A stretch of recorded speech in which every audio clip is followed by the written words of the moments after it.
it was supposed to be a good day.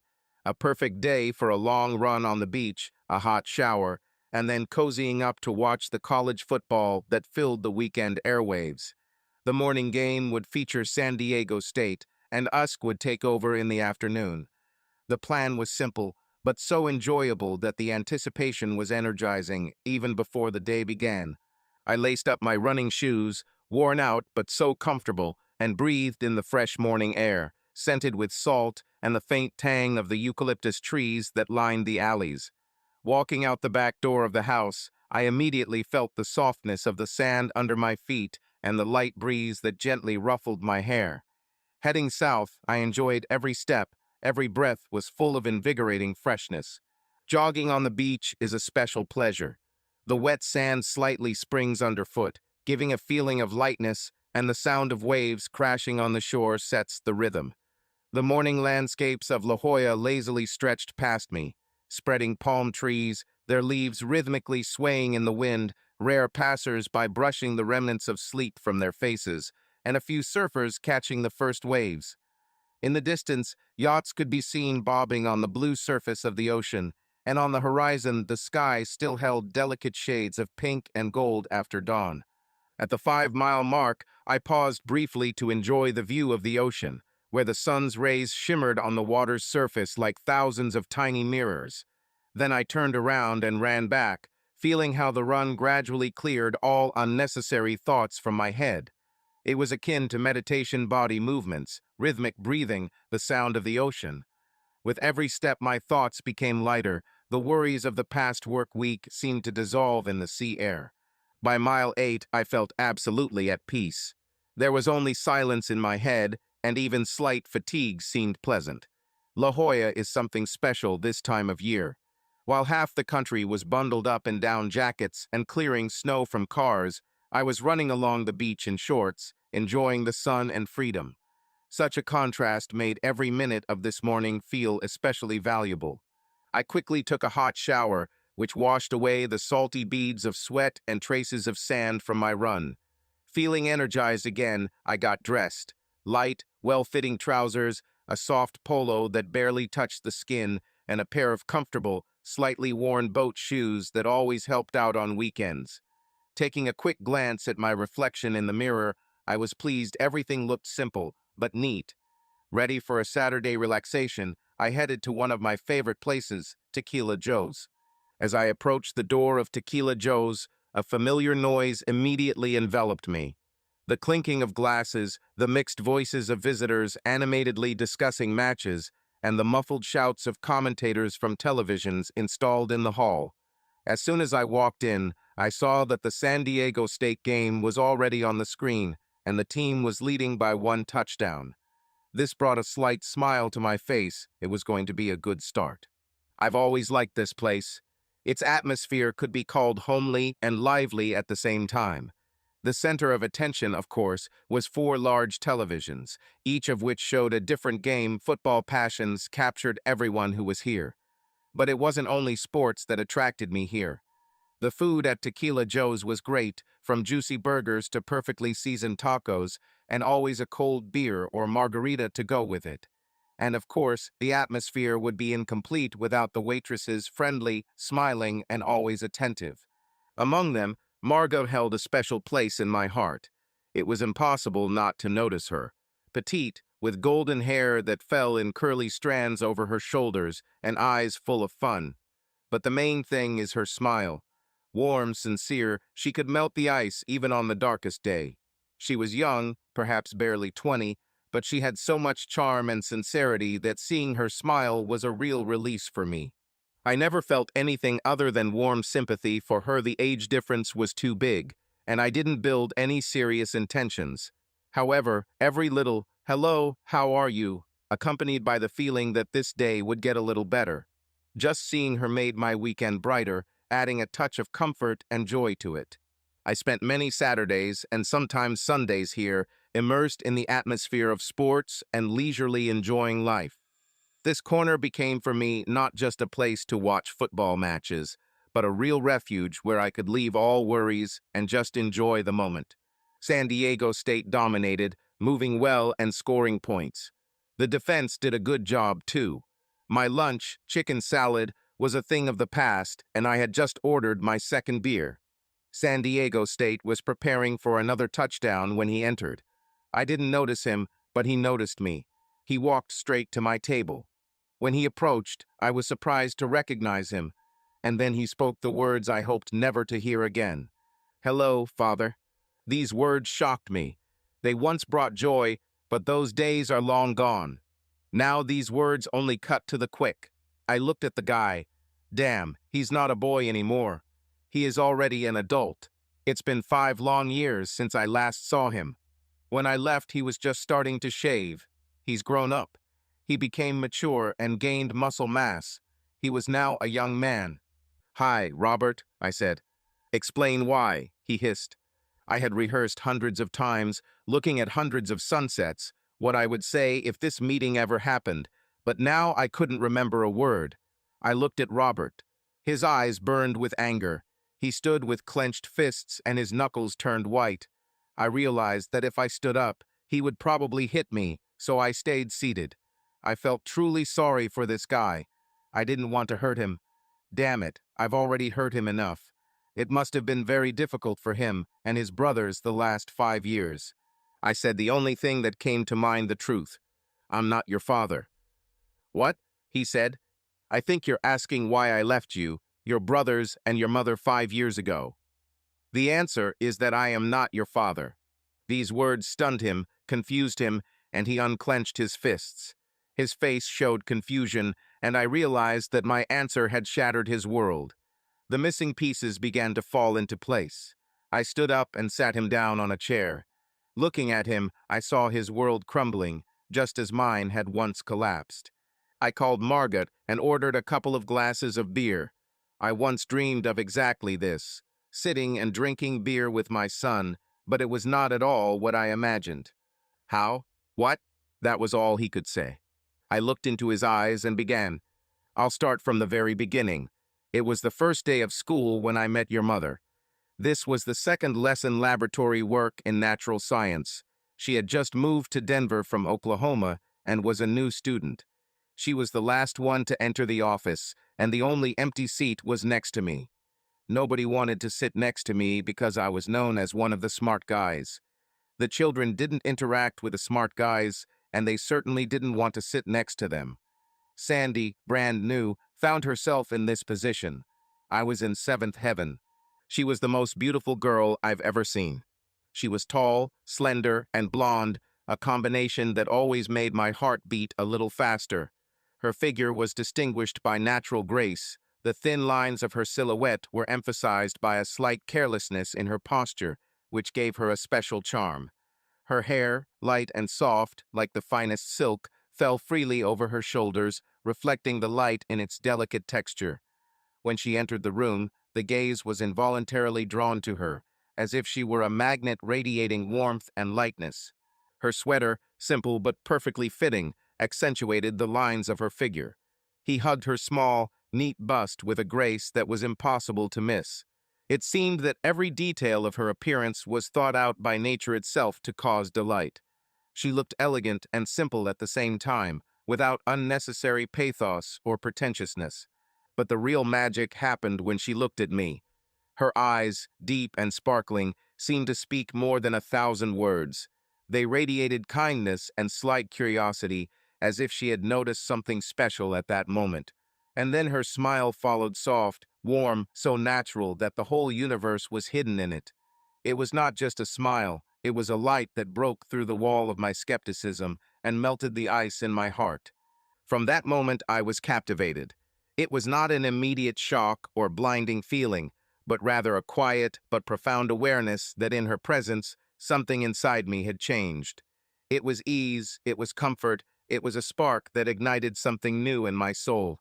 Science classes were challenging, and Mr. Rothenberg was a strict teacher. Sandy was smart, but math and science were not her forte. Since we were lab partners, I became her tutor and helped her cope with the subject. We studied in the library twice a week. For some unknown reason, she liked me. We quickly became friends and became inseparable. She finished the subject with a solid B. That year, we became best friends. In the second year, we had three common subjects. I helped her with math, and she helped me with essays. That year, we took biology classes together. We both blushed when sex education started, and after one of those lessons, I kissed her. This was my first kiss. We were a couple until the end of high school. We went to all the football games, all the dances, all the parties together. After homecoming, when we became adults, we experienced what sex was like for the first time together. It happened in the back seat of my father's car, parked next to the old baseball field. I was clumsy and awkward. She was perfect. It was the most enjoyable thing I've ever experienced. I thought I died and went to heaven. But we hit a crisis. I was accepted to mid in Boston. We didn't want to break up, so we worked hard and got Sandy accepted into Boston College.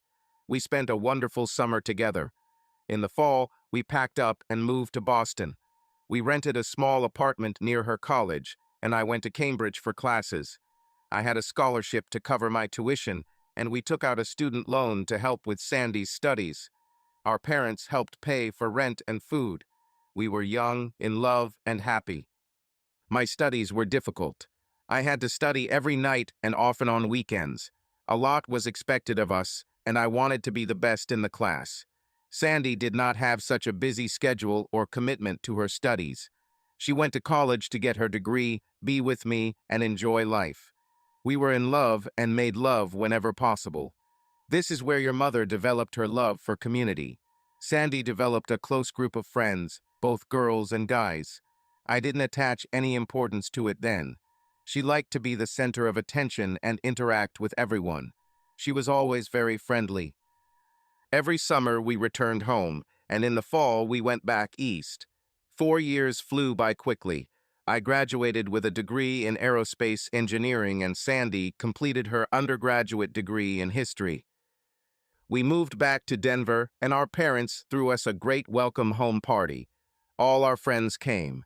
At this party, I got down on one knee and proposed to your mother. Everyone already knew we were going to get married, but it was an official moment. She cried and immediately said yes. After the party, we made love all night. I've left out the details. Nobody wants to hear too many details about their mother's sex life.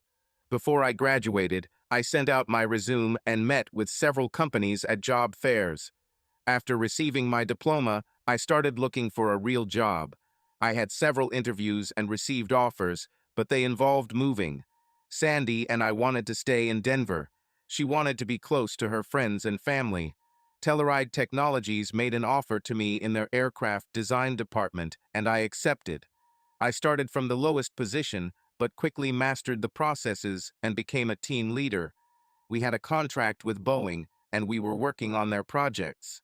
We worked on cutting-edge developments, and my mid-education was very helpful. Sandy worked for an insurance company doing medical billing. It was not a difficult job for her, but she didn't mind. She was busy preparing for the wedding. She also spent time with friends and colleagues. The months have flown by, and now we are standing at the altar. We got married in a beautiful ceremony in your grandmother's garden. All our families were there, your grandparents, and our colleagues. It was a wonderful day. I still have memories of this. Have you seen the photographs? Back then, I thought she was the best thing that ever happened to me. But, as it turns out, even an MIT graduate can be a complete fool. We rented a small apartment and began to arrange our life. Robert absorbed it all. Surely he had heard these stories before, but now he listened carefully. I was looking for the missing pieces of my personal puzzle. I continued. People started noticing me at work. One day my boss called me and asked if I wanted to move to a new department. There were two other men in the office with us. I found it strange that the boss didn't introduce them. Later I found out that they were from the government, very senior ones from the Air Force. I asked a couple of questions about what we would be doing, but they dodged them. They didn't reveal any details, they just said that I would like it and the salary would be higher. I agreed. They gave me a bunch of forms to fill out. I came home and told Sandy I had been promoted, and we celebrated. The following Monday, I came into work. and was given a report on a project code named Have Blue. I got to work on new technologies for the Air Force. Technically, we were engaged in reducing radar signature while simultaneously increasing combat characteristics. Today, it is called stealth. The work was very secret. It was interesting, but it took a toll on Sandy and me. Sandy supported me, and we made love whenever possible. She never refused me. But sometimes I had to stay late at work, and she needed to keep herself busy. She had a group of friends from work, and sometimes she would stop for drinks with them on the way home. I wasn't worried. I met most of them, and they were quite normal people. When I got home, she was waiting for me, usually wearing something sexy. Looking back, I probably should have been more careful. 3 months into my new job, Sandy called me at work and told me she was pregnant. I was overjoyed. I was going to become a father. I called my mom, my sister, and everyone I could think of. I immediately went home and we celebrated again. We spent late at night making plans, all the way to college for the child. Over the next few months, we painted the nursery room and prepared for the baby's arrival. A few months later, you showed up. I was in the delivery room and saw you being born. I think it was the happiest day of my life. You were great. 2 arms, 2 legs, a beautiful face, and a loud scream. Robert just listened. I looked at Margaret and noticed her gaze. She was nearby. Was she listening? Did it matter? She brought us another glass of beer. We discussed names, or rather, I discussed it. I wanted to name you after my father, Edward, or my grandfather, Peter. But Sandy didn't want to hear about it. She named you Robert, period. I was just happy that I had a son, and it wasn't that important, so you became Robert. With a new mouth to feed, I felt like I had to work even harder. I wanted to provide for you and our family. I still had time for Sandy, but she was always tired. I helped change diapers and got up for night feedings, but there was tension between us. Sandy stayed home for several months, but I could see that it was difficult for her. She needed interaction with adults, and I suggested that she return to work. My mother could babysit you. Sandy felt a lot better. Sandy has worked hard to get back in shape. After you were born, she walked and did aerobics almost every day. 6 weeks later, she looked great. One of the pleasant bonuses was that her breasts remained the same size. She remained very beautiful, size 3. Soon we had a routine: work, feedings, and sleep. We returned to our intimate life as much as you allowed. Sandy even managed to spend a couple of evenings with colleagues while I was at home. Not even 6 months later, Sandy told me she was pregnant again. We quickly decided that our small apartment had become too cramped and began looking for a home. We saved up for a down payment and soon found a house in the suburbs. It was a wonderful house with a large yard. We moved, and a month later, we were back in the maternity ward. Your brother was born screaming and kicking. Again, I wanted to name him Edward or Peter, but your mother named him Randy. I relented and Randy became part of our family. I thought we were happy. I didn't have the slightest idea that anything was going wrong. With 2 boys in diapers, I thought stress was normal. After Randy was born, we decided that Sandy would not be able to return to work. She kept in touch with all her friends from work and went out with them from time to time. A year later, Sandy became pregnant again. 9 months later, Tim was born, and a year later, Michael. You were 4 when Michael was born. After Michael, we decided that 4 boys was enough, and Sandy had the procedure done at the clinic. But you and your brothers were such an effective form of birth control that our sex lives were put to the test. However, I was happy.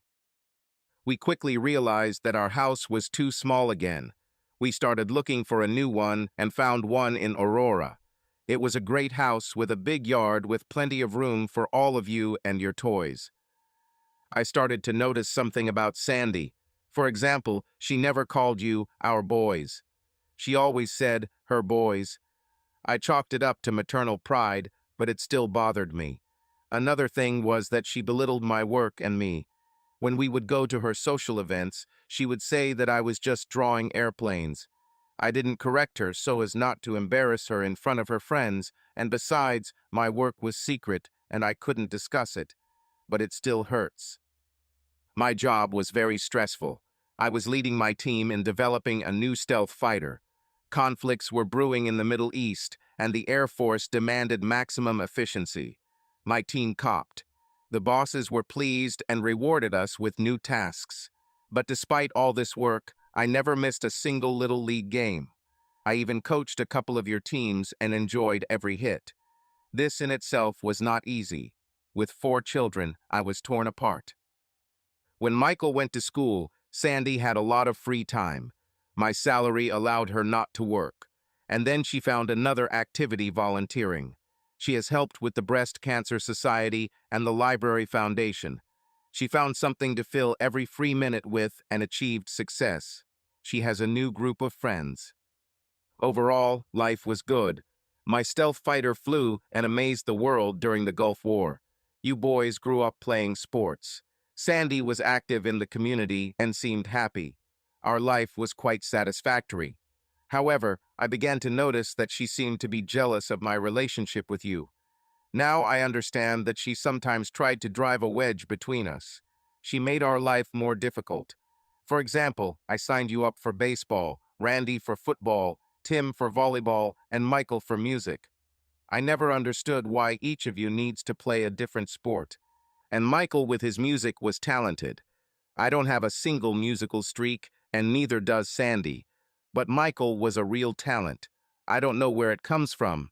I joked with Sandy that the mailman must be a great musician, and she just smiled. And then everything collapsed. I had just turned 40, and the Air Force insisted on taking a physical. I haven't seen a doctor for many years. He was as healthy as a bull. The medical examination was very detailed. I took a treadmill test, had blood tests, and even had a physical. Everything was going well until the doctor checked my male reproductive organs. He discovered something. He wasn't sure what it was and didn't tell me anything. He called a specialist. I was given an appointment for the next day. When doctors act so quickly and schedule you to see a specialist within 24 hours, you start to worry. I didn't say anything at home and didn't sleep much that night. The next day, the specialist carried out a bunch of tests. Computed tomography, additional blood tests. By the end of the examination, he seemed calmer. He told me to get dressed and invited me into the office to discuss the results. We sat down, and he explained that at first they thought I had a tumor, but it turned out to be scar tissue. He asked if I had any serious injuries, and I remembered a motorcycle accident that happened when I was 14. Then I was riding a bike, fell, and the bike hit me. I spent a couple of days in the hospital, but recovered quickly. And then he destroyed my world. He said, "Is it this injury that made you unable to have children?" "I can have children. I have 4 sons." "Well, I don't know anything about it, but tests show you can't have children." I got angry and ran out of the office. The next day, I asked for a second opinion. The doctor said the same thing, "I can't have children." The next day, I went to a third doctor. He said the same thing. On the 4th day, I decided to look for a different kind of evidence. I took all 4 of you to the doctor, told you and Sandy it was a flu shot, but it was actually DNA tests. I looked at Robert. I asked if he remembered that day. He nodded, and I saw tears in his eyes.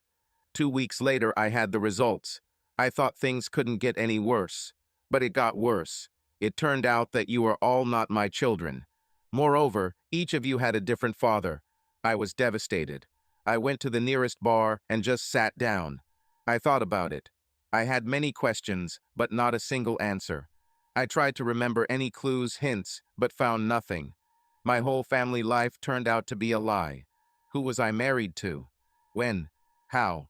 Why? After 3 double single malts, I called a taxi and barely made it home. The next day, I got up early, hungover, and went to work. I couldn't think, couldn't concentrate, couldn't even talk. My team noticed this and sent me home early. That evening, Sandy cooked dinner. I remember it like it was yesterday. You were all at the basketball game at school. She was wearing a blue dress and cooked spaghetti. We had Chianti. I sat across from Sandy. I looked at her and thought. I couldn't bring myself to ask. I looked at her with new eyes. I looked and saw something that I had not noticed before. I saw evil. I saw ugliness. I felt nauseous. She asked what was wrong with me. I couldn't answer. I ran to the bathroom and threw up. I threw up my dinner. I threw up my lunch. I threw up the past, everything. I was sick until there was nothing left. In that toilet, I saw my life and my future. Sandy asked if she should call a doctor. I said, "No, just leave me alone." She was worried. Now she was worried. I threw up again. Sandy took me to the guest bedroom and put me to bed. I cried all night. When I woke up, it was still dark. I didn't know what I was going to do. I knew only one thing. It couldn't go on like this. I went to Denny's. I drank some juice and ate a couple of eggs. I managed to keep them in my stomach. Then I went to the park and watched the sunrise. It was a beautiful sunrise. Red sky in the morning means trouble. I went to the office and submitted my resignation. They tried to dissuade me. They asked what happened. I didn't say anything. I just quit. Then I went to the bank and withdrew half of my 401k, almost $80,000. I went home. There was no one at home. I searched for what I might need, but didn't find anything.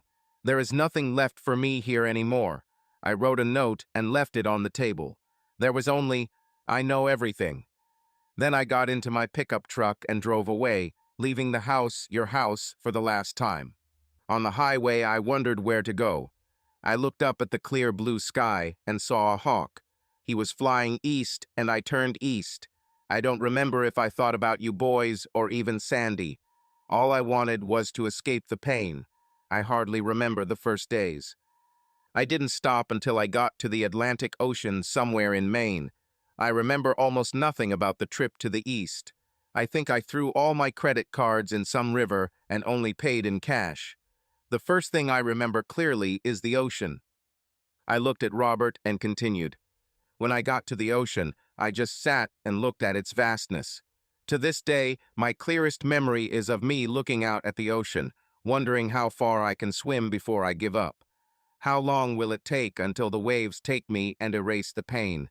I thought about just getting into the water and swimming until I drowned. More than once I took off my clothes, folded them carefully on the shore, and went into the water, but each time I realized that I couldn't. The darkness consumed me, but in the end I was too weak to even die. I kept driving, sleeping in the pickup truck, and renting a hotel only when I needed to shower. I stayed close to the coast and fought the urge to make one last swim every day. It would be easy, painless, and final. But unfortunately, I had a friend who did this to himself. I remembered the pain and questions he left behind. Even with all my hardships, I could not do this to you boys. I was a loser and a homeless vagabond. I turned south and headed along the East Coast. To save money, I got a job. I worked as a dishwasher in a restaurant in Annapolis.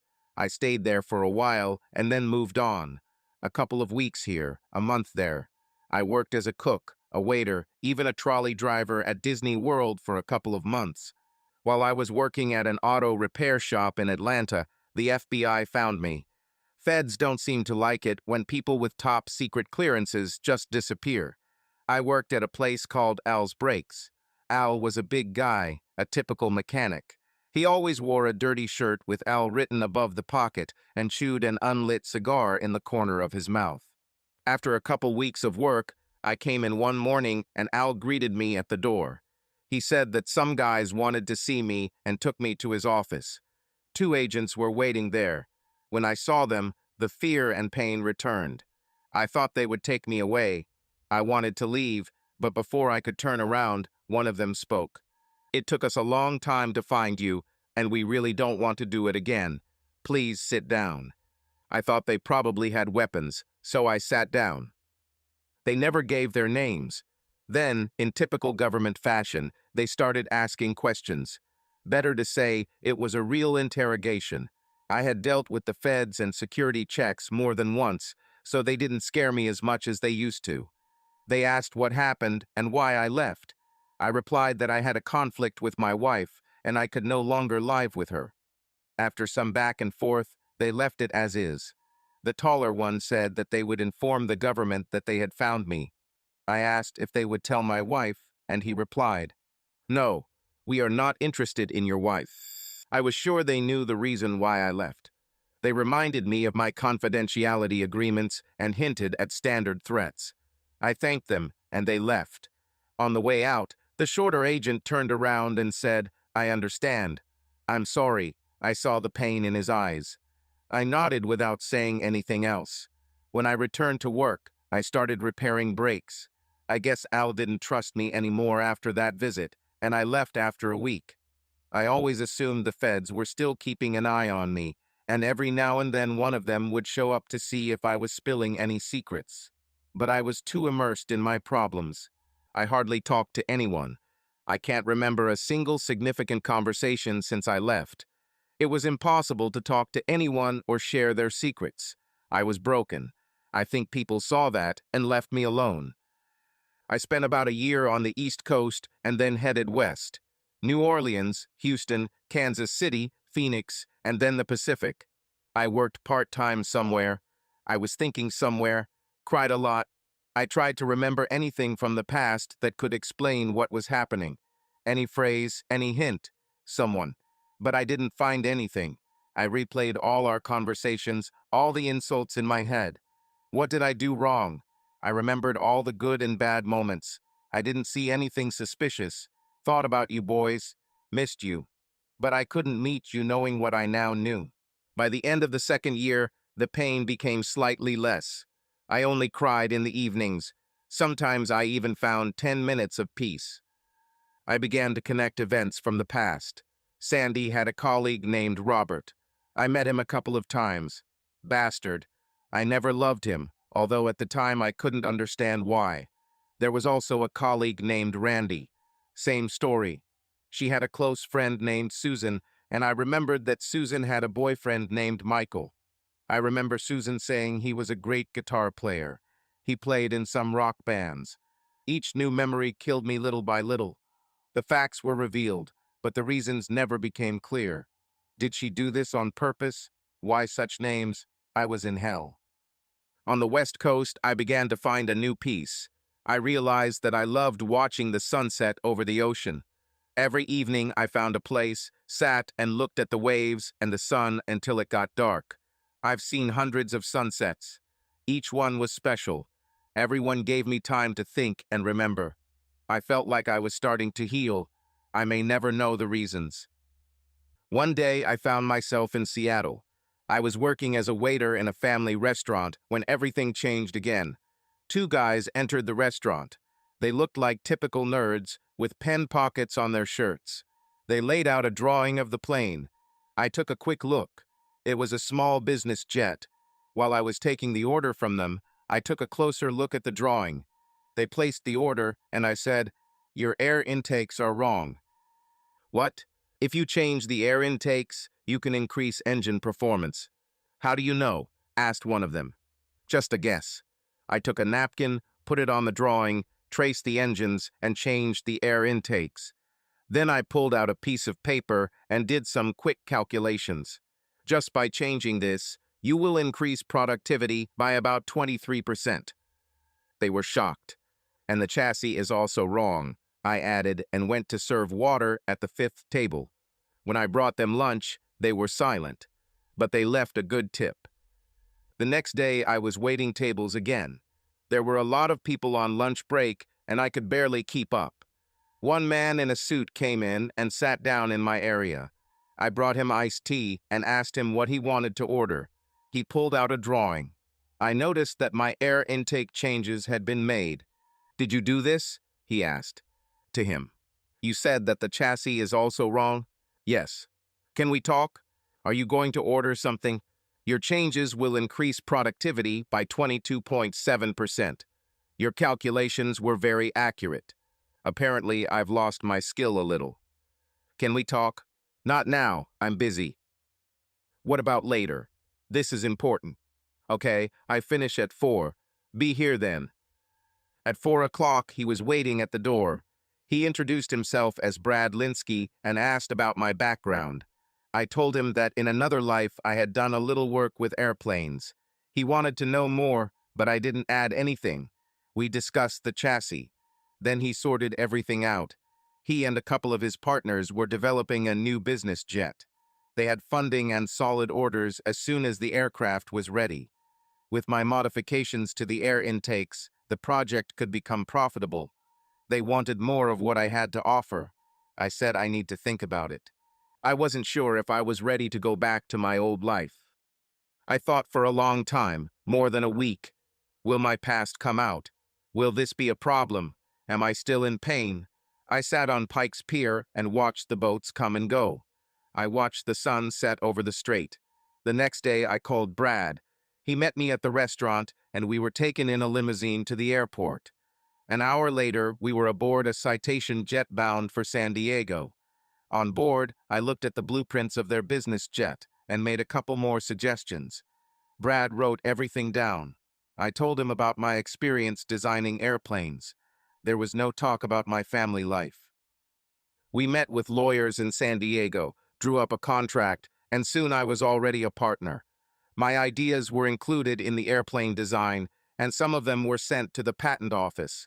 A month later, we began serious work on completing the project. I had to move to San Diego to keep my finger on the pulse. The feds only stopped by once to talk. It was the same two that came to Atlanta, but this time with an Air Force engineer I had worked with before. They looked at what I was doing and reminded me of the confidentiality agreement. They were unhappy, but they couldn't stop me.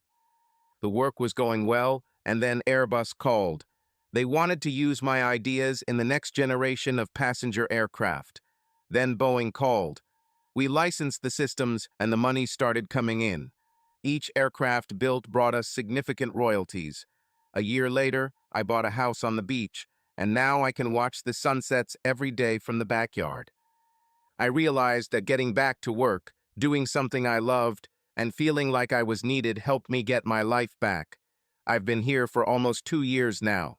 We turned the company into something respected, something valuable. I completely threw myself into work. I haven't had anyone in my life for the last 5 years. This monologue is the longest thing I've said in years. It was lonely. I looked at Robert. His face expressed grief beyond his years. Looking around, I noticed that it was already dark. The sun has set. The sports bar was empty, with only a few patrons remaining. Margaret caught my gaze, but immediately looked away. There were tears in her eyes, too. "So what now?" I asked. "I don't know," he said, and the tears started flowing again. "Do your mother or brothers know that you found me?" "They didn't even know I was looking for you." "Nobody knows." "What are you going to tell them?" "Don't know. I need to think. There's a great spot that looks out over the ocean about a half-mile west of here. I spent many hours there, watching the waves and thinking." I asked if he had a place to stay, and he said it was okay. Robert stood up to leave. He looked 10 years older than when he entered, slouched, tired. His world changed completely in just a few hours. I didn't know what to do. Hug him like a father, shake hands. He answered my question by putting his arm around my shoulders. I felt his tears on my neck, and theirs on his. Sandy became a blurry memory that I tried my best to keep buried deep inside. But boys were a completely different matter. I know I wasn't their father, but I failed them. They were and remain the real victims of this tragedy. I cried many nights because of them. I was too weak to stay and help them. I hope they forgive me. I don't think I'll ever forgive myself. "Can we talk tomorrow?" he asked. "I'll be here," I replied. And with that, he left. I sat back down in a daze. My past life was now standing in front of me, and I didn't know what to do. Margaret came and sat down next to me. She brought a couple of glasses of beer and placed them in front of us. She took a long sip from one. We sat in silence for a long time. When he came in, it was written on his face that he had problems, she began. I thought I would have to intervene. I stayed close to be on time if he started something. I didn't mean to eavesdrop. I heard everything. She leaned over, hugged me, and cried. "I'm sorry," she whispered. "What should I do now?" "Robert, you are not my son." These words echoed in my ears. I remembered every letter, every intonation to the smallest detail. I think I heard the rest of the story, but that first sentence stood out the most. My world, my entire existence was called into question. I was not conceived in love, as I always believed, but in something else. But what? Tears burned my face. I staggered out of the restaurant and headed to my refuge, the hotel room. I got a room in a small hotel in Pacific Beach. I tried to understand the events of that day, but nothing worked. I wanted to get my family back, but I knew it was impossible. However, I also knew that I needed to move on. I have been the father of our family for the past 5 years and have matured a lot. Now I couldn't let my brothers down. As I lay there that night, I relived past conversations and events that burned within my soul. My whole life flashed before my eyes. Every little league game, every family dinner, every time he sat with me going through math problems, every time he held my head while I threw up in the toilet with the flu. I couldn't remember a single bad moment associated with this man. Pain and sadness consumed me until Morpheus took his toll. The morning pulled me out of my dreams. The cold autumn air of the Pacific Ocean chilled to the bones. The night did not bring me any understanding of the future. I put on shorts, a t-shirt, and sneakers and went to his house. I was only a few miles away, but the journey seemed endless. I reached his doorstep around 8 o'clock in the morning. I rang the doorbell. However, before the sound died down, the door opened, and he stood there. He invited me in. I refused. I listened to everything you said yesterday. I hope you understand that I have many questions to answer and many problems to solve. He looked at me with sadness in his eyes. I continued. I'm leaving home today. I need to decide what to do next. What will you tell your brothers? What do you tell Mom? I don't know, I answered sincerely. I really didn't know what I would say to my brothers. And Mom is a completely separate issue. I looked at him. This was the man who raised me. I didn't care who my biological father was. This man was my father. We stood in silence for several moments. Then I broke it and said, I don't know who donated the DNA from my birth. Whoever he is not my dad. You were, you are, and always will be. There was silence again, and then the tears started flowing. Dad, I said, and threw myself into his arms. We held each other tightly. Can we get back into your life? I'm not sure what my brothers think. I hesitated. Although no, I know. We all want you back. Dad said, I want to come back into your life more than anything. I want to atone for what I did, but I don't know how. I can't face your mother. My pain is too deep. I doubt every memory, every moment we spent together, my entire life. I can't face it. He took me to the kitchen and poured 2 glasses of coffee. We sat at the kitchen table and watched the birds play on the veranda. The waves crashed onto the beach behind the veranda. I started. Dad, you've given me a lot to think about. Mom hurt you. She hurt us all. But she's still my mom. A lot has changed since you left. I don't know how to deal with this. A few tears slipped down his cheeks. I don't know how she could do this to you, to us. I understand everything you said yesterday, but you are my father. You are a father to me and my brothers, no matter what any test says. You were everything in our lives, and we need to sort it all out. I don't know how this will end, but I know one thing. You have been and will remain a part of our lives. I saw how the weight of the past years lifted from my dad. It was as if he had grown a full foot. He stood as big as I remembered him. He squeezed me in his arms until it took my breath away. I cried, and he held me. I felt his sobs as he held me tightly. Thank you, he whispered. Please forgive me. I will do everything I can to make amends to you and your brothers. With the same strength that I remembered, he continued to hold me. Then he pulled me aside and said, I will give everything I have to you and your brothers to make things right. Me too, I replied. I gave him one last hug and headed back to the car. The drive from Colorado to San Diego took just under 16 hours. I covered this distance in one full day. I decided to drive back for 2 days, stopping somewhere near St. George, Utah, for the night. Although I thought a lot on the way west, I knew that the journey home would require even more of my attention. As I began my journey home, memories came to mind. I remembered how, as a child, I never really knew what my father did. He left in the morning and returned in the evening. Whatever he did, he made pretty good money. Every time we moved, we bought a new house in a decent area. As far as I knew, we were not rich, but we always had enough for clothes, food, and bills. As a teenager, I didn't know much about money, but lack of funds was never a reason for not doing anything. I had a small allowance that I spent on cola, video games, and other small things, and that was enough to keep me happy. Sometimes I even got a bonus if I needed to look after my brothers. As I got older, I overheard conversations about airplanes a couple of times. However, I never found out what exactly my father did, except that his work was related to the military, and no one could talk about it. Once every few months, someone in uniform would come over for dinner. My brothers and I whispered that Dad was a secret agent. We fantasized about him flying to exotic places and stealing secrets from Russian dictators. He was our hero. Even with his secret job, he found time to play catch with me. I remembered the day he left. I came home earlier than usual. I usually dropped my backpack at the bottom of the stairs and went straight to the refrigerator. Mom always scolded me for drinking milk straight from the carton, but when no one was home, I considered it permissible. I remember the note on the kitchen table. There were only 2 words in it. I know everything. What the hell does that mean? I thought and left it there.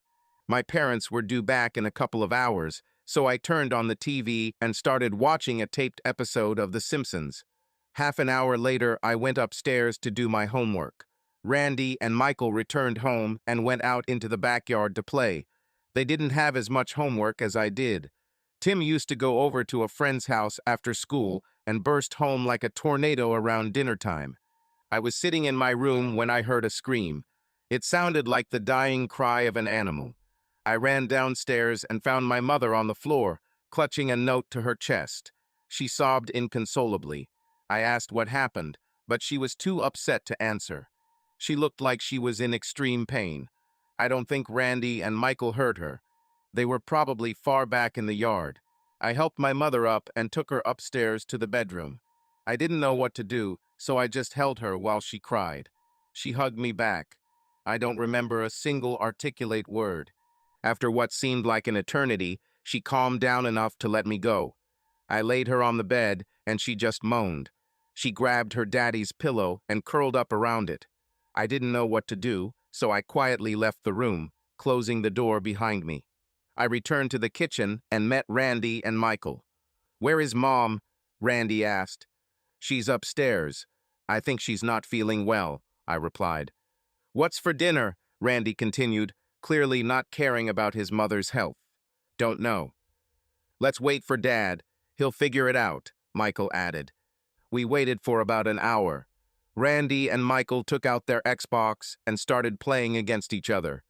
Tim came home and joined them in an impromptu competition. Screams and noise could be heard from the living room. I went upstairs again to check on my mom. She was still curled up around Daddy's pillow. "Mom," I whispered. It seemed to me that she was awake. "Mom," I said a little louder. She stirred and looked at me with eyes filled with tears.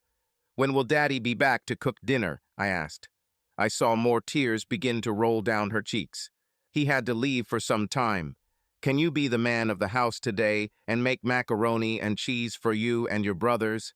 she asked in a quiet voice. "Of course, Mom. And you? Will you come down?" "I don't know, dear. Can you cope without me?" I was confident that I could handle it. I've made mac and cheese many times before. Cooking them for the brothers was not a difficult task. I boiled water and cooked pasta. 10 minutes later, he called the brothers to the table. Conversations around the table revolved around the latest video game on the Xbox, school fights, and the nearest basketball game. Only a couple of passing comments touched on the absence of Mom and Dad. It was Randy's turn to do the dishes, and after everything was done, I quietly went upstairs to check on Mom. Only a small lamp was burning in the room, casting shadows. She lay with her face turned away from the door, still hugging her pillow. I wasn't sure if she was awake or heard me. The next day, we all got up, got dressed, ate some cereal for breakfast, and headed to school. Mom didn't show up, but that wasn't unusual. Returning home, I went through my usual routine backpack by the stairs, fridge, sip of milk, then 30 minutes of TV. The brothers arrived home at the usual time, and the screaming and noise began again. However, something was wrong. I went upstairs, looked into my parents' room, and saw my mother on the bed. She seemed to have not moved since our last meeting. I approached. "Mom, are you okay?" I asked. Without moving, Mom said, "Honey, can you order pizza for you and your brothers? There is money in my wallet." I walked around the bed to get her wallet. While I was taking out the bills, I looked at my mother. She looked terrible. Usually my mother was a very beautiful woman. Some of my friends even joked about how attractive she was, but now she looked really sick. Her eyes were sunken, surrounded by red circles. Hair is tangled and dirty. She was wearing the same clothes as last night. I started to get very worried. I decided it was time to call my father. Even when he was away, he always called us, although usually closer to bedtime. When I went downstairs, I dialed my dad's number. He didn't answer. I left a message and waited for him to call back, but he never called back. I started to panic. What's happened? My first thought was the worst. Did something happen to Dad? Is this why Mom was crying? I didn't tell my brothers anything about Mom or that Dad was missing. Dad never called back that night. I also had tears in my eyes when I went to bed. After a restless night, I woke up and immediately went to my mother's room. Opening the door, I saw that she was still in bed. "I'm okay, honey," she whispered. "Go, get yourself and your brothers ready for school. We'll all talk in the evening." All day I was afraid of what this conversation would be about. I don't think I heard a single word from the teacher's lessons. I stayed away from everyone. With the last call, I ran home. When I entered the house, Aunt Shannon was there. She was cleaning the kitchen and washing the dishes left in the sink. We called her Aunt Shannon, although she was not related to us. She was a close friend of my mother. It seems they worked together. This was another bad sign. I went straight up to my room. The door to my mother's bedroom was closed. I sat down on the bed and fought back my tears. From time to time, one still flowed down my cheek. I heard my brothers return, and after a while, I heard the sound of the Xbox. I wonder if they sensed the impending disaster. How could they not know that something bad was about to happen? Downstairs, I heard Aunt Shannon rattling pots. She called Tim to set the table, and 5 minutes later, she called everyone for dinner. We sat down at the table when Mom came downstairs. It was clear that she tried to put herself in order, but she still looked terrible. She said nothing and sat down heavily in her usual place. Aunt Shannon began passing food. There was no room for Dad or a plate for him. Suddenly, as if everyone knew something bad was happening, the conversation stopped. The brothers' sarcastic comments to each other were cut off mid-sentence. No one mentioned who liked whom or teased the other about stupid friends or a bad haircut. All the little banter that makes a family feel alive is a thing of the past. As if through telepathy, we all realized that nothing would ever be the same. I watched my mother out of the corner of my eye. She helped herself to some food, but I never saw her eat anything. She often wiped her tears with a napkin. It seemed that she could not stand this dinner. Halfway through the meal, my mother began to say, "Boys." All eyes turned to her. I noticed Shannon put out her hand to support her, as if giving her strength to continue. "I did something terrible. Your father is very offended and angry with me. He left me. I don't know how long it will take him to forgive me or when he will return. But I know one thing, he loves you and doesn't want to hurt you." She looked at each of us. When she met my gaze, I saw her tears and felt my own rolling down my face. I was afraid to look at my brothers, but I could hear sobs from the end of the table. She continued, "From today, everything will be different. But even in his absence, we will remain a family. We will respect his decision, and not a single bad word will be said about him. All the blame lies solely with me. I saw Shannon squeeze my mother's hand. You have no reason to think that you did anything to prompt your father to make this decision. You were good sons, and he is proud of you. With these words, Mom got up from the table and went upstairs. Nobody said another word. The food was left on the plates. After a few minutes, my brothers went to separate rooms to grieve alone. I was left sitting there in a daze. Shannon stood up and began clearing away the dishes. Out of habit, I stood up to help. Shannon began washing the plates, and I took a seat nearby to dry them. In a quiet voice, she said, "Robert, you are the eldest. A lot will fall on your shoulders. You must do everything to help your brothers cope with this. Your brothers need you." She turned to me. "Robert, can you do this?" I nodded slowly. "Robert, your mother will need you too. She will carry this pain and guilt for a long time. You can't let it destroy her. Sometimes you have to support her. Hold her when she cries and remind her of your brother's love. You will have to give her your love too. Can you do it?" I nodded again and wondered who would help me. Tears began to flow again. I excused myself and went upstairs to my room to be alone. That dinner was the beginning of the slow destruction of our family. Before this, it seems that my mother did volunteer work for a cancer society. The following week, she announced that she had found paid work. She said sadly, "I won't earn much at first, so we may have to save money." Since then, money has become another problem in our family. 6 months later, almost all unnecessary expenses were cut. There were no more new Xbox games, no more trips to restaurants, no more money for chips after school. My brothers felt it and complained more than me. I took my first step to take some responsibility. I quit sports after school and found a job. I persuaded my mother to give me permission to work and got a job at Denny's. I cleared tables, poured water, and refilled coffee. Worked about 20 hours a week. Earned minimum wage, but received a share of tips from the waitresses.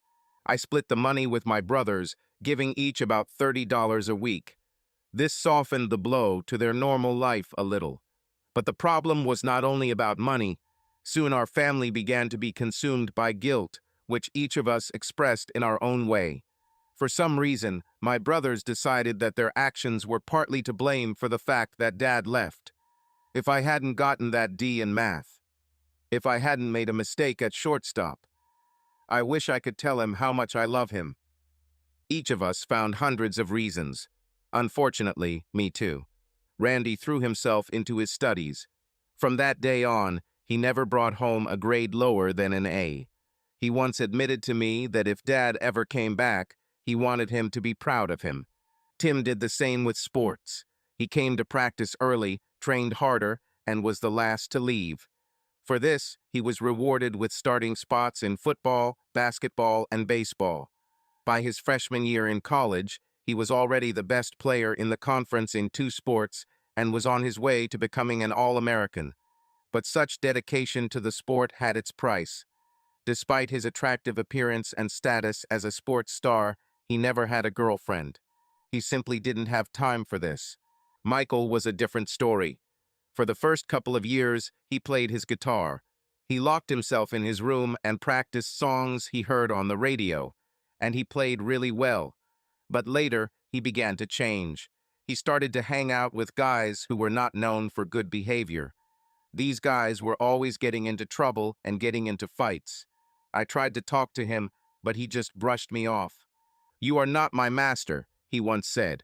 "You are not my father." He shouted at me with anger in his eyes. I didn't know what to do. My own guilt was also destroying me. I worked 40 hours a week. I was promoted to waiter and was making good money. Still, I continued to share them with my brothers. Meanwhile, my mother became more and more withdrawn. Every month I saw her change. 6 months after that dinner, it seemed she realized that Dad would never return. From then on, all she did was work sometimes 60 hours a week, come home, cook dinner, and then go to her room. The beautiful mother I knew was slowly disappearing, and I couldn't stop it. Aunt Shannon came by about once a month to talk to us, but she was the only guest in the house. After the feeling of guilt came the need to find someone to blame. Although my mother said that everything was her fault, We took different paths to come to this conclusion. Randy and Tim gradually shifted most of the blame onto their father. His inability to forgive made him a bad guy. I saw their anger at their father. Michael was the opposite. He took his mother's confession to heart. He accepted the blame and placed it on her. Michael's relationship with his mother deteriorated. He became more and more disobedient. Many times I had to intervene to keep the peace. My path paralleled Tim and Randy's. I knew what my mother did was wrong, but my father also had to bear some responsibility. Every year my anger towards my father grew. By the time I was 19, I began looking for my father every 3 months. One day, I asked my mother if she tried to look for him or found him, and she cried. She said she never found him. I think she tried but didn't find anything. I did online research whenever I had the opportunity. Google is an amazing thing. I found copies of his thesis and several articles in aeronautical engineering journals where his name was mentioned, but nothing relevant. Over the summer, I got a lead. I found the results of the San Diego Half Marathon. The participants included his age, name, and where he lived in La Jolla. I remembered that Dad ran several 10K races when we were little. I went deeper into the search. The website had photographs of the start, finish, and crowds of spectators. In one of the backgrounds, I saw a man who resembled my dad. Bingo. My road took me to St. George before sunset. My family was at a crossroads, and now I held the key to either its ultimate destruction or an attempt at healing. How will my brothers take the news of what Mom did? We all put the blame on my father. My brothers kept asking, why couldn't he forgive her? What was so terrible? What about us? Now that I had the answers to these questions, I knew the impact this information would have. Will anger and hatred transfer to Mom? She could barely hold on anyway. If her sons turn away, it will completely break her. I found myself at a dead end. But as the eldest, I knew that this was my burden. I found a small hotel in St. George and checked in before 6 in the evening. There was a small restaurant at the hotel where I quickly had a burger. I was in bed by 9, but I don't think I could sleep until 1 in the morning. The next day of my journey home, I left around 7 in the morning. After filling up the tank, I headed north along Route 15. The miles of road reminded me of the pain that sounded in the words of my father. I understood this pain. I had experience with infidelity myself, and I began to notice how my experiences overlapped with what my father had experienced. In the restaurant where I worked, there were always a lot of young guys, waiters, and waitresses. Turnover was very high, and I was there the longest. About 8 months ago, they hired a new girl. She was very sweet, with a stunning figure and a bubbly personality. She lit up the room when she entered. Somehow she reached out to me. Her name was Vanessa Brown. I worked full-time and studied, juggling between family, work, and school. One day, after a long shift, Vanessa came up to me at dinner. We discussed stupid clients, complained about bad cooks, and wondered how much tips we would earn that evening. Suddenly, my mouth began to speak on its own. I asked her if she wanted to have coffee after work. By the time my brain realized what I said, it was already too late. I blushed and began to stutter. To my surprise, she agreed. She said she would be happy to have a cup of coffee with me. After work, I took us to Starbucks and ordered coffee. I took a regular medium one, and she took some kind of double latte for $8. We sat down at a table and started chatting. The conversation was easy. I was amazed that such a beautiful girl wanted to spend time with me. During the conversation, I looked at my watch and noticed that 2 hours had already passed. Tomorrow I had to go to school, and she had to go to the morning shift. I took her back to the restaurant to get the car. Before she got out of my car, she leaned over and kissed me on the cheek. I liked it. Let's do it again, she said. That's how it all started. We drank coffee at Starbucks a couple of times a week. 3 weeks later, she said, I'm free this Friday. It seems you are too. Although I was a little slow at times, I wasn't completely stupid. I took the hint and asked her out. Hey, do you want to go with me on Friday? I asked. She smiled and said that it would be a pleasure. This is how my relationship with Vanessa Brown began. We continued to meet at Starbucks a couple of times a week and spend 1 or 2 other evenings together.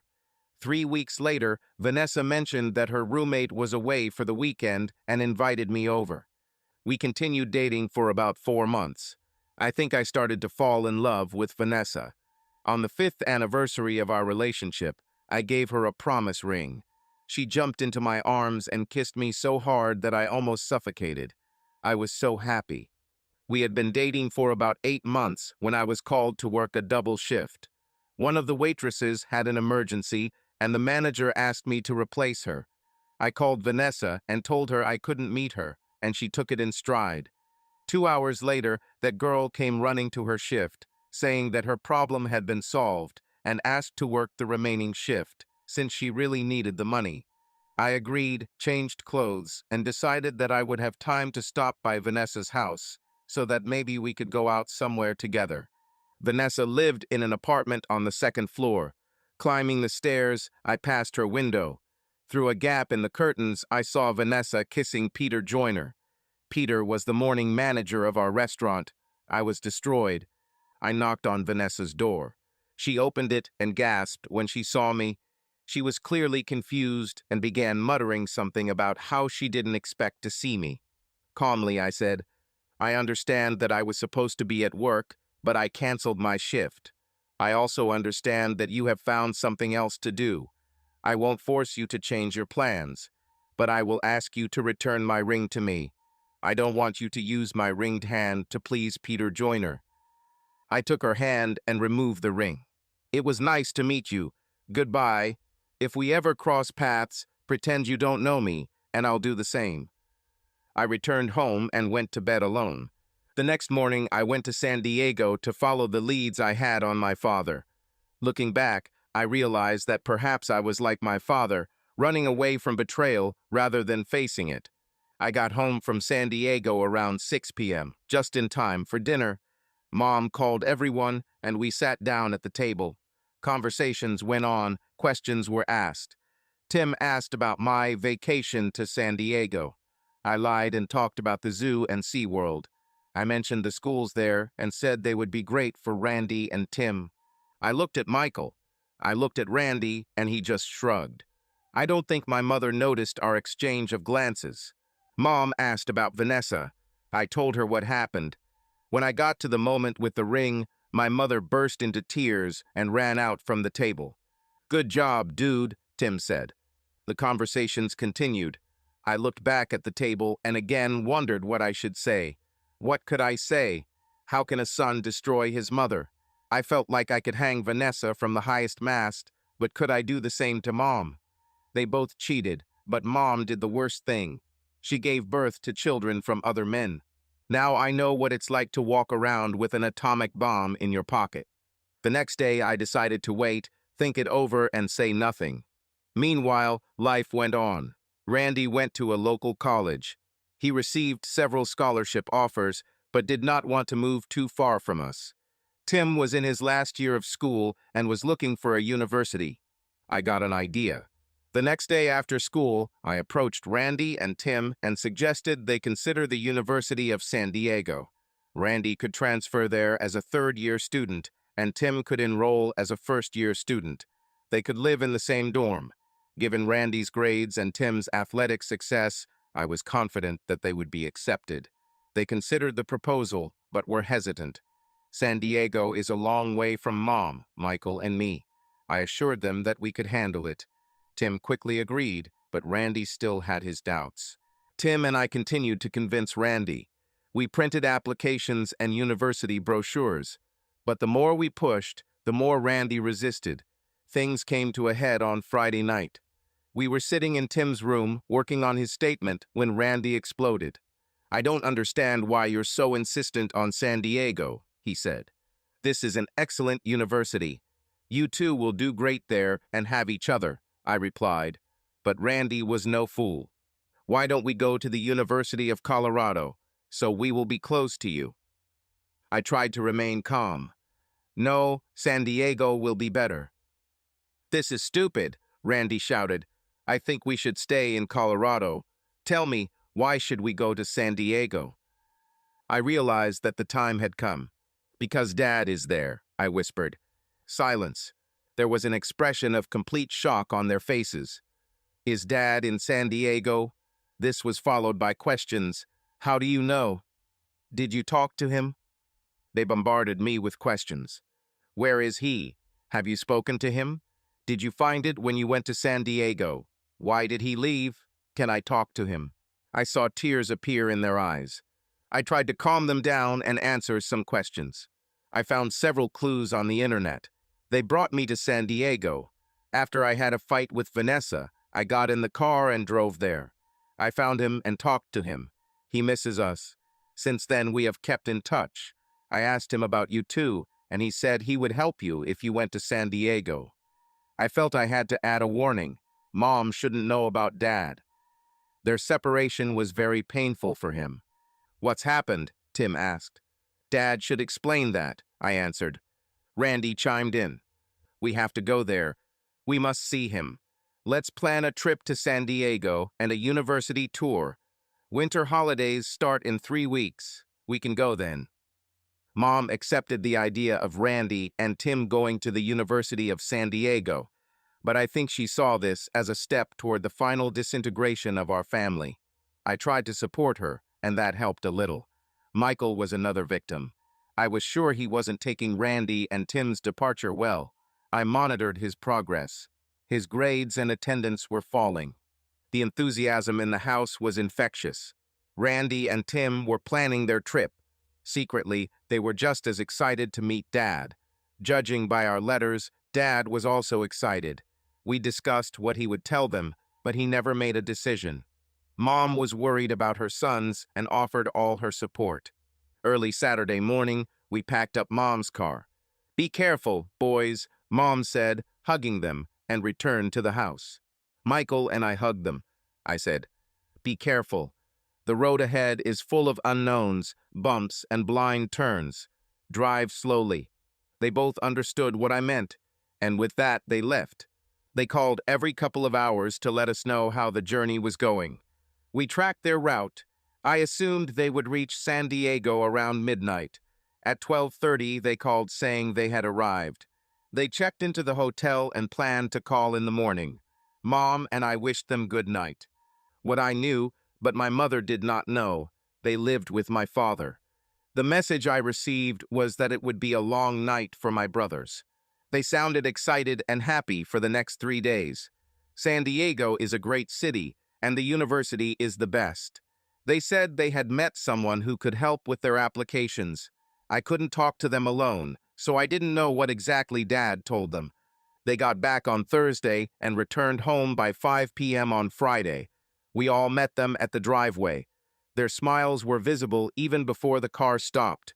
They jumped out of the car and immediately rushed toward me. I could hardly breathe from their embrace. Then they went to Michael and then to Mom. I noticed that her hugs weren't as tight. I think I knew what was being discussed. We ordered pizza and gathered around the table to discuss the trip.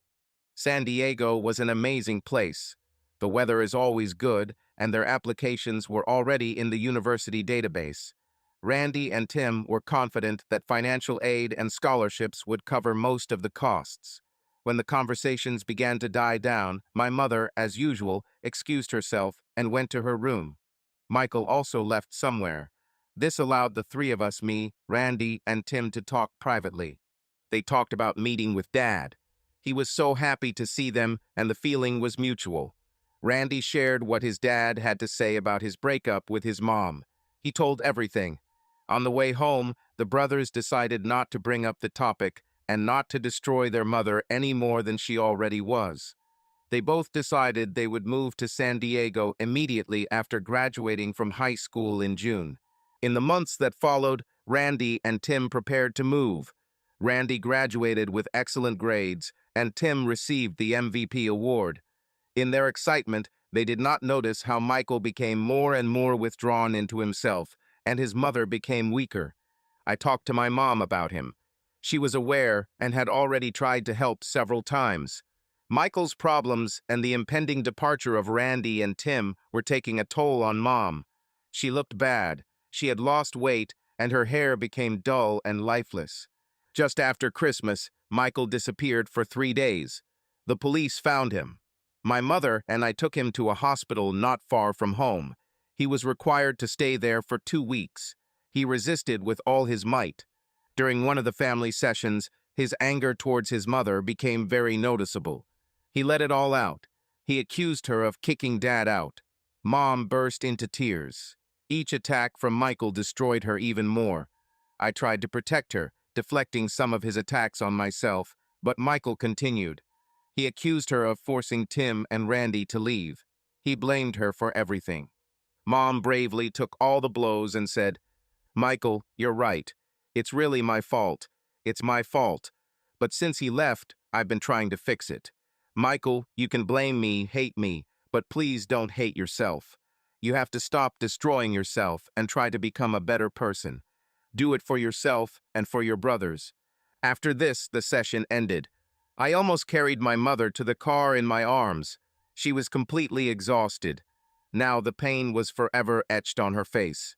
2 days after Tim's final exams, the brothers were packed and ready to head to San Diego. After saying goodbye, they left.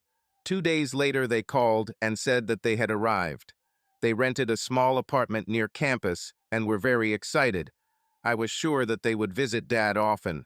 They had 7 weeks to get used to their new place before the semester started. Mom looked happy that they were doing well. She did not express any worries about their departure. I think she was really happy that they were growing up and becoming independent. I was also looking forward to my trip to San Diego. I wanted to see Tim, Randy, and Dad. I flew out early in the morning, and all three met me at the airport. It was a very happy meeting. Everyone was smiling. During dinner, jokes and memories flew.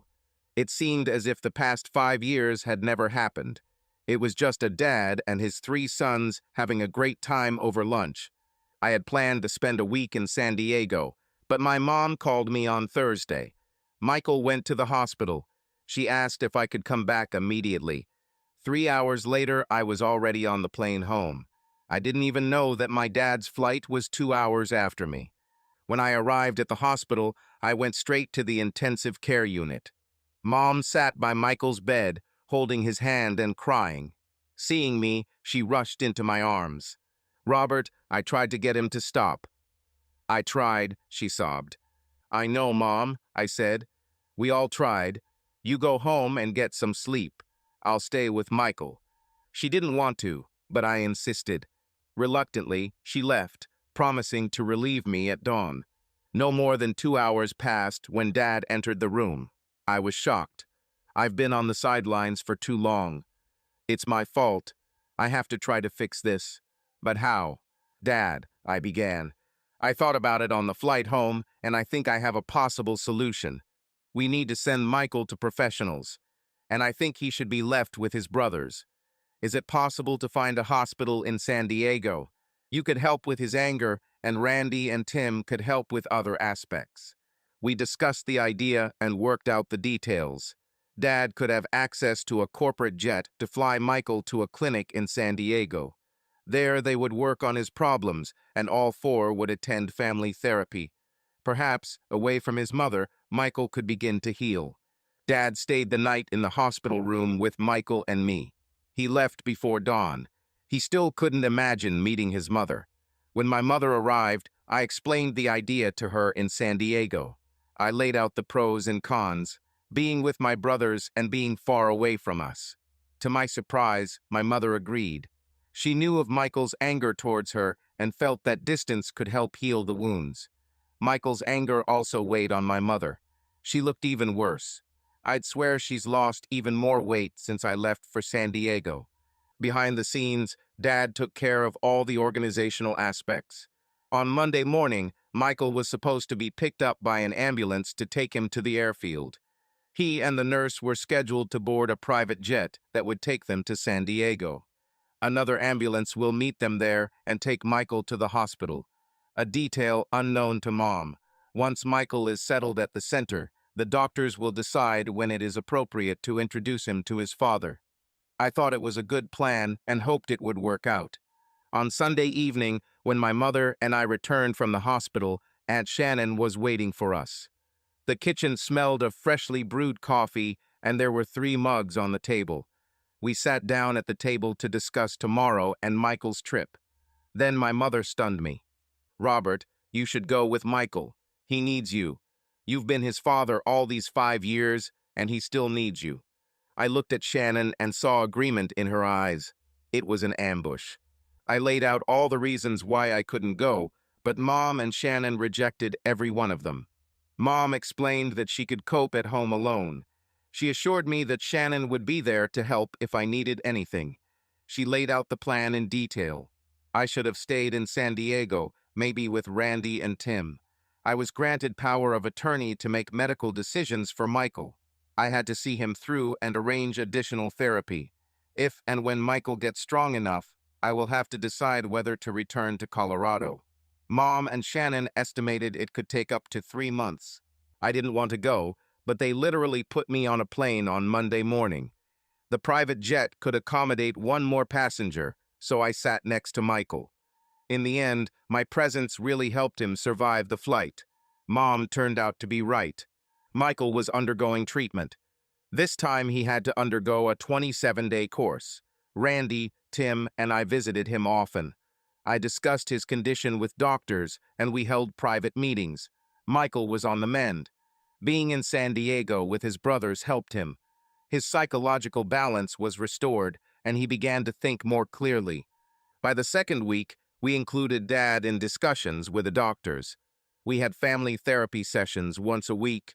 All 4 brothers discussed their accumulated problems with the therapist. It was during one of these meetings that we decided to reintroduce Michael to his dad. The therapist began with questions about our father.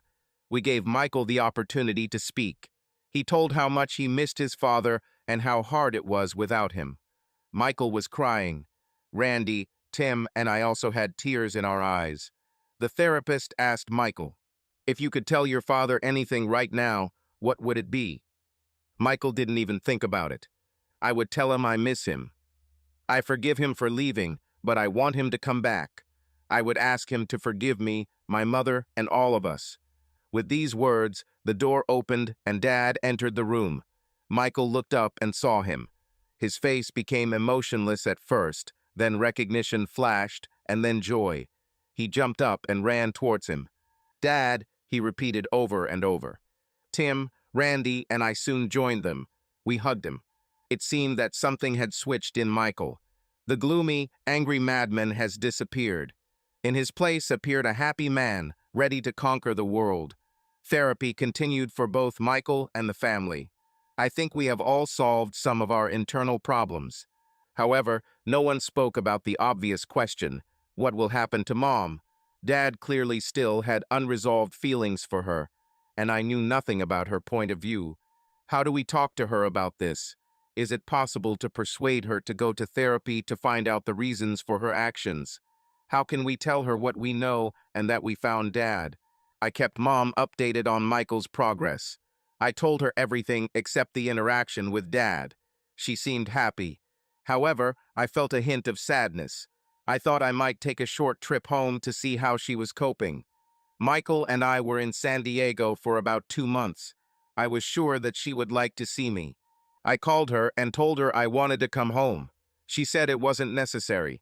I insisted, but she firmly stated that Michael needed me more than she did. I left everything as is, but decided to plan a trip in a couple of weeks. The next week, we were at my dad's for dinner when my phone rang. I thought it was Mom checking how things were going. The number was unfamiliar, but with our area code in Aurora. I answered. It was Aunt Shannon. "Robert, your mother died." The cold mountain wind chilled to the bones. A small group of people gathered at the grave to say goodbye and lower the coffin into the ground. The grave was located in a small, secluded place among the trees. From there was a view of distant mountains. Mom would have loved it. Tim, Randy, Michael, and I stood in a line, each lost in our own grief. Sadness enveloped us like a dark blanket in a chilly Colorado cemetery. Of my mother's entire family, only one of her brothers was able to come. He stood next to us, offering his support. The Pope was also present at the ceremony, but remained in the shadows, not drawing attention to himself. After the service, my brothers and I accepted condolences from my mother's colleagues and her few remaining friends. Mom never had a large circle of friends. The few who remained loyal to her even in the last 5 years. After my father left, my mother no longer made new friends. As the eldest son, I was put in charge of organizing the funeral and coordinating all activities, but almost everything had already been prepared by my mother herself. She left us detailed instructions that we had to follow. Aunt Shannon was the last one left after the service. She walked up to my brothers, expressed her condolences, and hugged each of us. She held me especially tightly, and I noticed tears on her cheeks. "Robert, can I see you for a minute?" she asked and pulled me aside. "Your mother asked me to give this to you after she died," she said, handing me 2 envelopes. "She forbade me to tell anyone that she was sick. After you read the letter, please call me, please." I put the envelopes in my jacket pocket without even looking at them. Mom's death came as a complete surprise to us. We didn't know she had cancer. She masterfully hid it from us. Neither I nor my brothers even suspected that she was sick. Looking back over the last few months, I noticed that she didn't look well. I believed it was due to stress and problems with Michael. Now I feel even worse. I should have noticed. I don't remember much about that phone call from Aunt Shannon. When she told me that my mother had died, I must have turned very pale. Dad and my brothers noticed and fell silent. After I hung up, I turned to them and said, "Mom died. It was Aunt Shannon. She had cancer." Everyone was shocked. Michael started in denial. "This cannot be. She couldn't die." Tears began to roll down his cheeks. Dad rushed to him, hugging him tightly. Randy and Tim soon joined them. I followed them. We all cried openly. A few minutes later, we parted ways. The remains of dinner were left on the table. We went out onto my father's terrace and sat in silence. Millions of questions arose in everyone's mind. Finally, one question burst out. "Dad, what should we do now?" I asked. We all looked at our father, expecting him to guide us through this ordeal. "We all need to get back to Colorado," he said confidently. With that, he called and booked a corporate jet for us to return home. 3 hours later, we were in the air. We landed in Denver, and Dad rented a car to take us home. We pulled into the driveway around 1 a.m. As soon as we arrived, Aunt Shannon came out of the house to meet us. After hugs, condolences, and brief explanations, we tried to sleep. We went to our rooms, and Dad went to the hotel. We tried to persuade him to stay with us, but he said that he still couldn't. The next few days were spent busy with notifying people, answering calls from people expressing condolences, and finalizing funeral arrangements. We did not have a reception at home after the service. It was just Aunt Shannon, Dad, and us. Aunt Shannon looked at Dad warily, and Dad thought about her. Shannon became a frequent visitor to our home 5 years before my father left. When Dad left, she visited us even more often.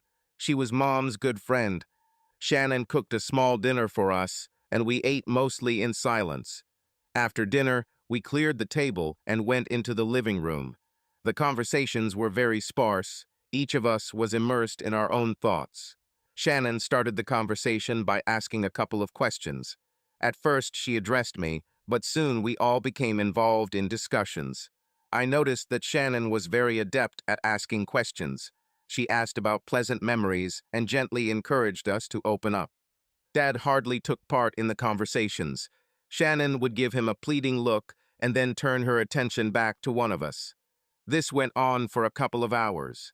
By the end of the evening, despite the loss we had experienced, we had begun the healing process. Shannon apologized, saying she needed to go home, but promised to be back in time for breakfast. Soon, Dad also apologized and went back to the hotel. I went up to my room. Taking off my jacket, I found letters. These were standard white envelopes. They felt heavy to the touch, with several pages inside each. My name was written in my mother's handwriting on both envelopes. One said, "Open me first." I sat down on the bed, opened the letter, and began to read. "Dear Robert, If you're reading this, it means I died of cancer. They say that confession eases the soul, but I know that my soul cannot find salvation. I know where I will be in eternity, and I understand that I deserve it. I know you and your brothers always had questions from the very beginning, and I know that even today these questions remain unanswered. In this final confession, I will try to shed light on the truth. I'll try not to sugarcoat anything. I'm not asking for forgiveness. I only ask for understanding. For all these years, I have avoided questions to protect the innocent. I was the only one who knew the truth about the destruction of our family. Now, like so much else in our lives, I pass this burden on to you. Robert, you have already taken on so much responsibility for our family. I can only hope that this final task will help you get rid of a lot of your worries. I'll try not to hurt you. Our life has been full and happy, and I am grateful for that. Even in the last 5.5 years, despite all the difficulties, our life has remained good. Your father and you boys filled me with happiness that I may not have deserved. The only thing that saddens me is that much of what we had was based on lies, and these lies can cloud the memories of the past. But they shouldn't do this. Your memories of our life are clear, and nothing I can say should change them. The time you fell out of the pine tree in our backyard and broke your arm is not ruined. Your dad's funny attempts to splint your arm and take you to the emergency room will remain fond memories. You must remember the events as they were, and my confessions should not change that. Your brothers look to you as the guiding light of our family, and I hope it continues to be that way. You have always been strong. Your courage kept your brothers going, but more importantly, it kept me going. Even when I knew my time was limited, you helped me move forward. Robert, my loving son Robert, please forgive me. You have been told many times about our first meetings with your father. It was the first day of our freshman year when I met your father. We studied together and our friendship grew. We complimented each other. I helped him with English and he helped me with mathematics. I fell in love with him. When your father was accepted into MIT, I ran home crying. He was going to leave me. My parents had a hard time calming me down so that I could explain what the problem was. I became so attached, so dependent on him that I couldn't imagine life without him. Both families, my parents, and his began working to get me accepted into college in Boston. It was in Boston that the seeds of my destruction began to grow. Your father had to study a lot. He spent long hours in the library or with professors. I was left alone. My fears and phobias have returned. He wasn't always there to protect me. Soon I could no longer stand being alone. I constantly needed to be surrounded by people. I made friends in college who could always keep me company. They were a motley bunch who loved to party and drink. None of us could afford illegal substances, so cheap beer became our drink.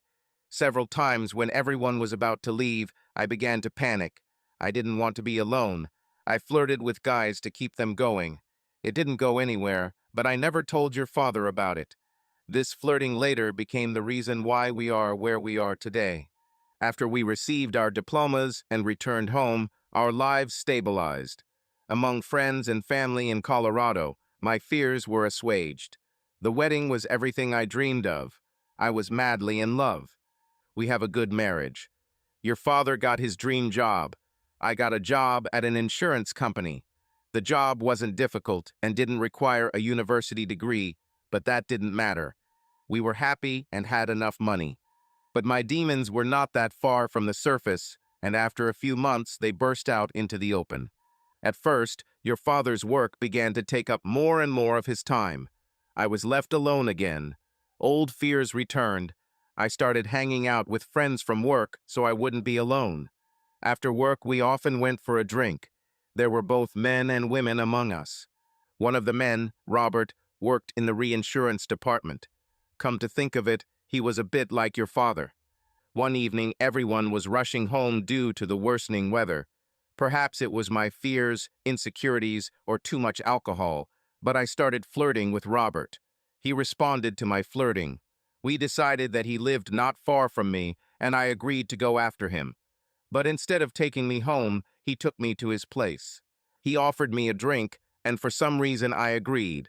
That glass led to the next, and then we had sex on his living room couch. After that, I hurriedly left, returned home, took a shower, and cried myself to sleep until your father arrived.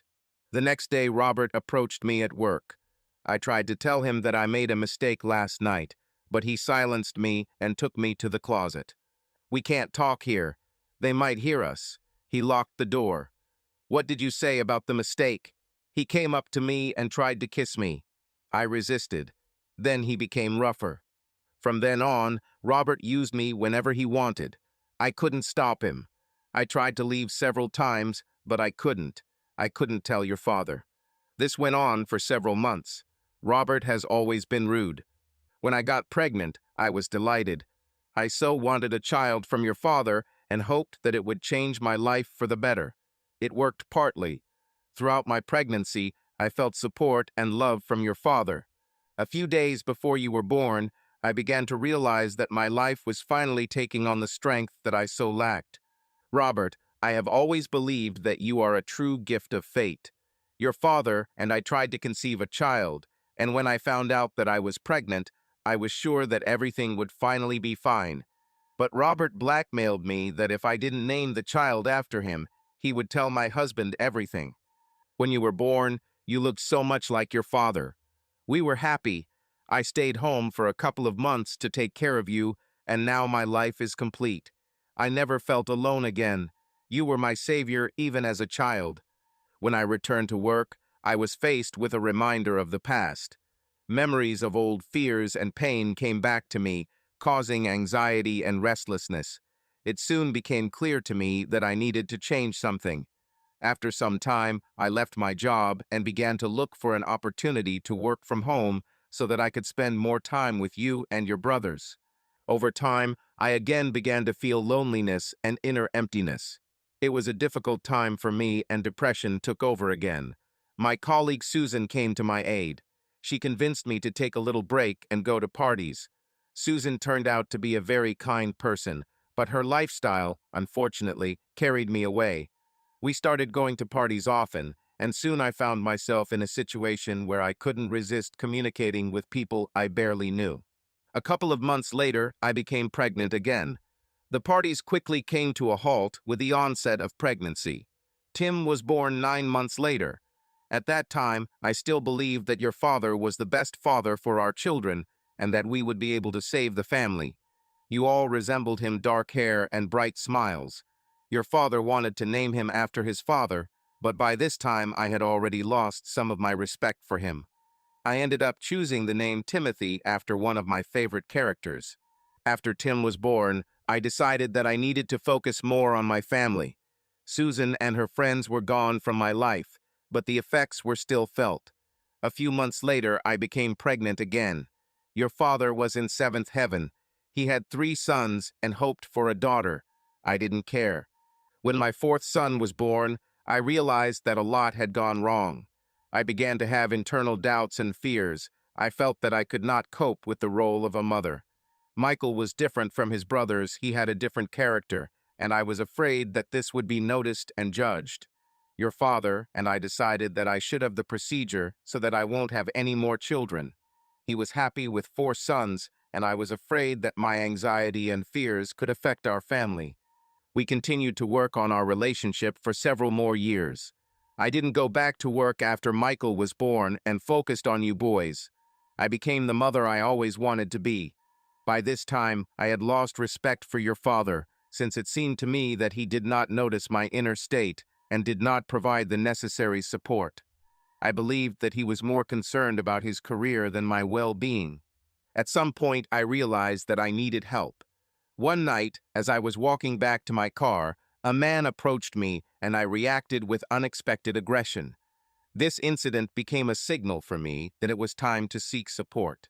A woman from my organization referred me to a psychologist, Dr. Shannon Mackenzie. Dr. Mackenzie began to help me deal with my problems. We began to work through the memories that had haunted me for years, and as we moved forward, I began to realize the damage my pain had done to our family. Dr. Mackenzie helped me focus on my husband and our sons, and gradually I began to find inner peace and calm. After a few months, Dr. Mackenzie became just Shannon to me. She pulled me back from the very edge of the abyss. She helped me realize that my past behavior nearly destroyed our family. Shannon made me realize that I was unfairly placing the blame on your father. She helped me see that even if I tried to push you away from him, he was always there. At every game, lesson, concert, graduation. Even with his busy job. She made me admit that I was trying to drive a wedge between my husband and his sons. She skillfully used my own words against me, and I realized that my husband was nothing more than a loving husband and father. My guilt and anger were misdirected towards him. Shannon helped me fall in love with this man again. Shannon became a true friend to me. She dealt with ethical issues and received advice from her colleagues to allow our friendship to grow. She became a mentor to me. Shannon has saved me more than once. As a friend, Shannon often came to our home. Sometimes they give me advice. Sometimes to observe the family and our interactions almost incognito, to see the natural love and affection within the family. Based on these observations, she guided new discussions and suggested additional steps for improvement. She cried when I told her that Michael might not have been my husband's son. I hoped that this secret would never be revealed. Shannon tried to convince me to open up about the past, but I couldn't. Your father was a man of principles. He wouldn't accept any "it's because of psychological trauma" excuses. He believed that every person is responsible for their actions and one cannot justify one's actions on someone long gone. I knew how he would react if he ever found out that Michael was not his son. It turned out that I was right. Somehow he must have learned the truth. The note he left said it all. I know. Robert, do you remember those days right after he left? You were so strong. I have never been more proud of you in my life than I was in those days and every day after that. You have become the person I always hoped you would become. On the third day after he left, I called Shannon, and she came right away. She pulled me out of bed and convinced me that our sons needed their mother. She brought me back to life. We started over as a family with one mother and 4 sons. We made it through and survived. Through all the trials and difficulties, we stuck together. You and your brothers deserve enormous gratitude for this. But your father also deserves recognition. His knowledge and wisdom passed on to you helped you make the right decisions. His guidance and support, even in his absence, helped us all.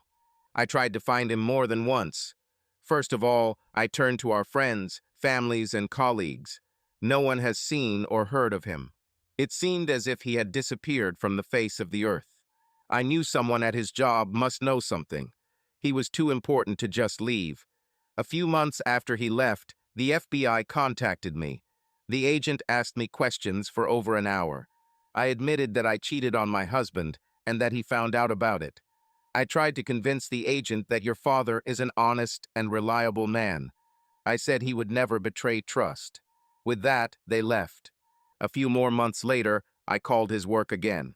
They still didn't know anything, but they let it slip that the FBI had found him in Atlanta. From then on, I was sure that the FBI was watching him. I asked them a couple more times, but they didn't say anything. 2 years later, I hired a private detective. We didn't have a lot of money, but he did a thorough search. He found nothing. We continued to live on. You supported us as best you could, and your brothers continued their studies. I know what sacrifices it took for you. I know you were supposed to be in college. I know you got a job to support your family. For this, I am eternally grateful. A month passed after your trip to San Diego when I learned the following truth. I understood the reason for your trip. Vanessa Brown was not for you. She was a loose girl. I saw it and hoped that when you found out the truth, it wouldn't hurt you too much.